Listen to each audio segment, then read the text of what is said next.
सारा फालतू हो गई ब्याजी बहनचो कंपनी के जनिया बेंचो कंपनी बिना रहे कहले कि वो से महंगा देखाओ बस कहलो ना नया एगो बिटचो कंपनी आइल बा बिटचो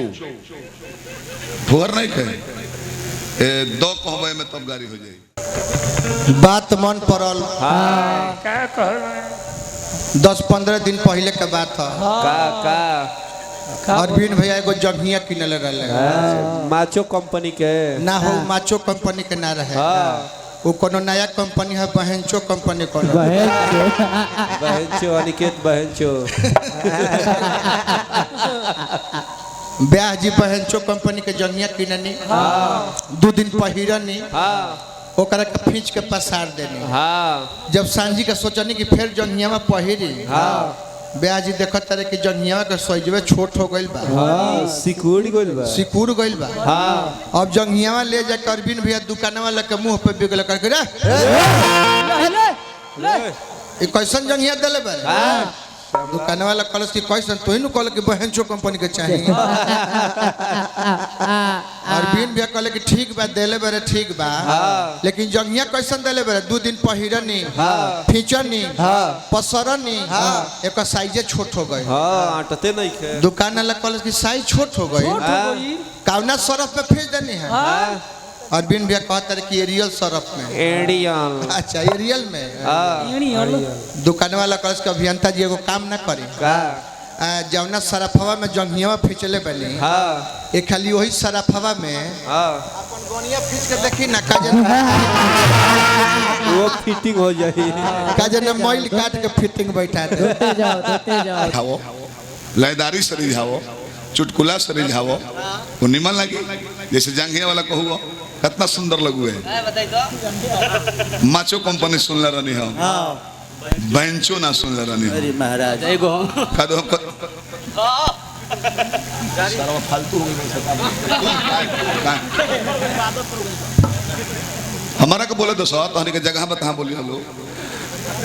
माचो कंपनी के ना हम का तो बेंचो कंपनी के ले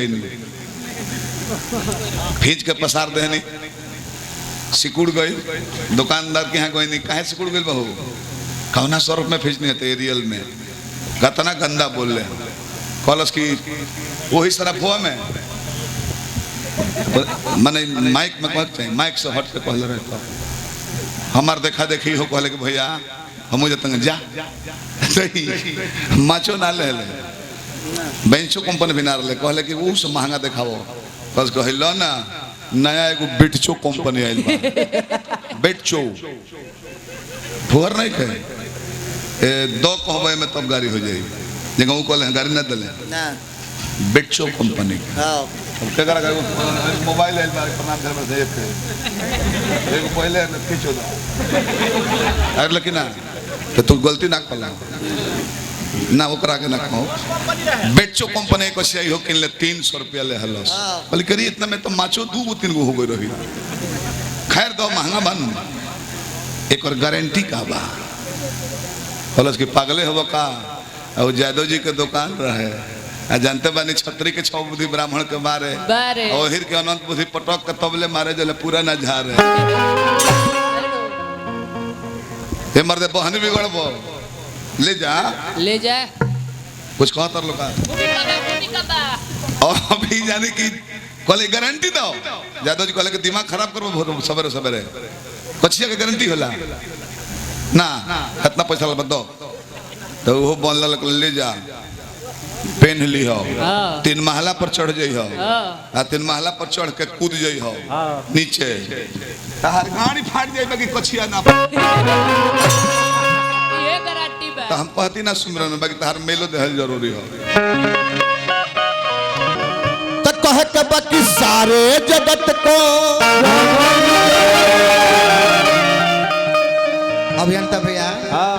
है ना देखी सारे रे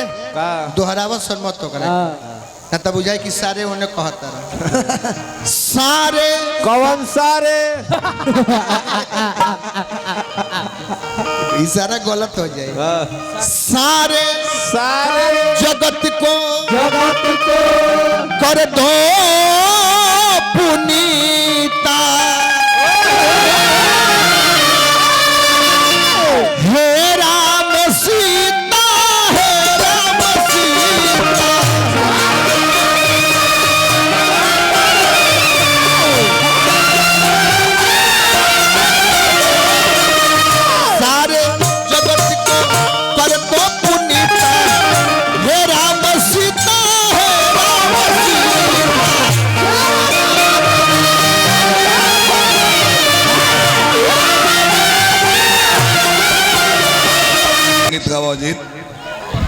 बार भइल बा का कछिया सारावा सारे लारे खुद ये कुल ना चाहिए दोसर एरिया है हेलो बाकी अनहर से करवाओ घरे ले पहुंचाओ सब ठीक बा लेकिन हलुक बा बंडिया हलुक बता रहा हूं